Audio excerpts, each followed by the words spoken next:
Ustadz, ini berkaitan dengan yang membatalkan wudhu Ustadz. Karena faktor usia terkadang kita sering buang angin kentut. Pertanyaan, apakah benar tidak batal wudhu kita kalau kita buang angin kentut tidak bersuara dan tidak bau? Bagaimana sebaiknya jika kita menahan kentut ketika sholat tapi sudah di rakaat terakhir, yaitu ketika duduk tahiyat akhir? Nah, ini Pak, begini. Yang pertama, Anda sehat, kentutnya hanya sewaktu-waktu aja.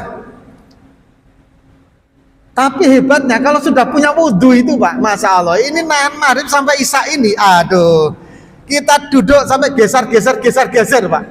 Itu di ujung betul, sudah tinggal lepas sedikit, buka sedikit, lepas itu, ya kan itu kan. Tapi habis kentut, nggak kentut lagi Pak, ya kan. Ini hebatnya iblis itu seperti itu Pak. Sudah seperti itu hadirin, masih ingat nggak Pak? Iblis itu mempunyai 9 anak keturunan. Saya pernah nerangkan ini. Masih ingat Pak? Wah, nggak ingat Pak Ustadz, ya nggak apa-apa lah, saya ingatkan sedikit. Salah satunya adalah yang namanya Dasim.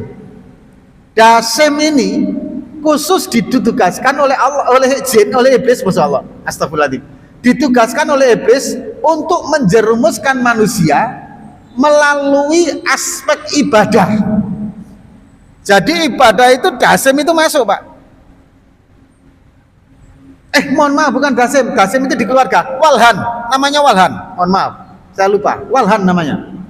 Walhan ini itu khusus menjerumuskan manusia lewat jalur ibadah. Jadi kalau Anda saat ini sedang menahan hadas kecil, itu dia masuk di urat-urat rongga bagian kentut itu Pak. Dia narik sehingga kletek gitu Pak. Ada kayak gitu.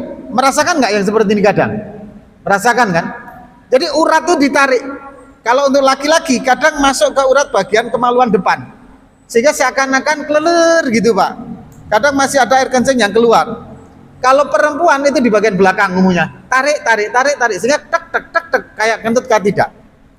Nah, kentut ini dasar dulu. Hukum kentut itu membatalkan wudhu. Apakah kentutnya besar atau kentutnya kecil sama, mau berbau mau tidak sama, batal semua. Jangan mentang-mentang kentut gitu nggak bau kok, nggak batal.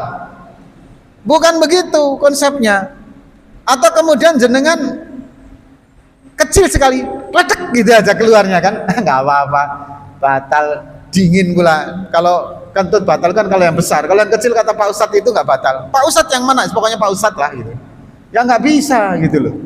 Gini Pak Ibu, klausulnya kentut itu sedikit apapun, besar atau kecil batal. Sama dengan air kencing. Air kencing itu Pak, setetes juga batal, najis. Seember juga najis gitu loh. Itu air kencing kotoran yang keluar dari belakang juga begitu. Cipratan kecil warna jebat najis, mau seember juga najis, hukumnya sama. Nah, kok ada yang mengatakan antara bau dan suara itu tidak batal, konsepnya bagaimana? Konsepnya begini, ketika Anda kemudian seperti ini Pak, Walhan kan narik itu, nah itu jenengan ragu, tadi kentut nggak ya?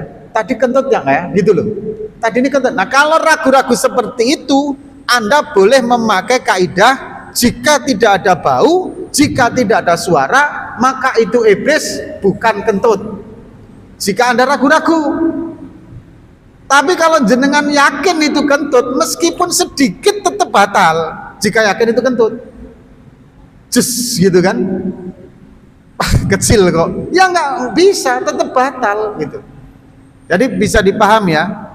Konsep ketika nggak ada bau dan nggak ada suara itu konsep ketika kita ragu-ragu.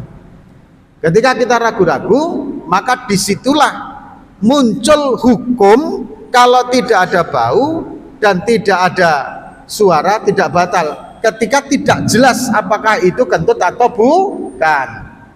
Tapi kalau jelas kentut tetap batal meskipun sedikit. Ini mau dipaham. Tapi ketika jenengan begini Pak, dari rumah nih sampai sini ragu-ragu, tadi batal nggak ya, tadi bersentuhan nggak ya dengan suami, Anda ragu-ragu begitu, maka kembalikan kepada hukum asal.